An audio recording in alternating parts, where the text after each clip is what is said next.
আজ আপনারা এই ভিডিও থেকে জানতে পারবেন কিভাবে আপনি আপনার টিকটক অ্যাকাউন্টের জিমেইল চেঞ্জ করবেন।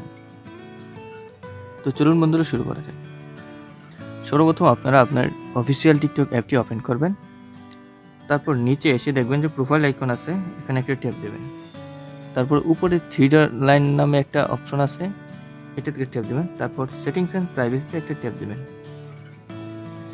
তারপর উপরে দেখতে পাচ্ছেন যে অ্যাকাউন্ট নামে একটা অপশন আছে, এটা থেকে ট্যাপ দেবেন। তারপর আবার অ্যাকাউন্ট ইনফরমেশন নামে একটা অপশন আছে, এটাতে একটা ট্যাপ দেবেন। তারপর এই দেখুন ইমেইল, উপরে সর্বপ্রথম অপশনটা হচ্ছে ফোন নাম্বার, তারপরে আছে ইমেল। আপনার চাইলে দুইটাই চেঞ্জ করতে পারেন। আমি আজকে ইমেলটা চেঞ্জ করে দেখাচ্ছি। ইমেল একটা ট্যাপ দেবেন। তারপর চেঞ্জ ইমেলে যখন একটা ট্যাপ দিবেন, তারপর আপনাদের সামনে এরকম একটা ইন্টারফেস শো করবে। এখন আপনারা কি করবেন, এই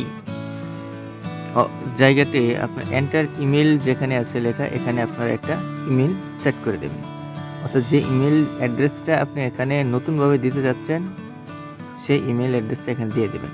আমার এই ইমেল অ্যাড্রেসটা অলরেডি অ্যাকাউন্টে আছে বিদায় এটা আমার নিচ্ছে না। আপনারা নতুন একটা ইমেল অ্যাড্রেস দেবেন, তাহলে ওরা নিয়ে নেবে। এবং তারপর কি করবেন, এর নিচে যে কন্টিনিউ অপশনটা দেখতে পাচ্ছেন, এই কন্টিনিউ একটা ট্যাপ করে দেবেন। এবং কন্টিনিউ ট্যাপ করার সাথে সাথে আপনার জিমেইল অ্যাকাউন্টটি পরিবর্তন হয়ে যাবে। বন্ধুরা, এই ছিল আজকে ভিডিওটি ভালো লাগলে চ্যানেলটি সাবস্ক্রাইব করে দিন এবং ফেসবুক থেকে দেখলে পেজটি ফলো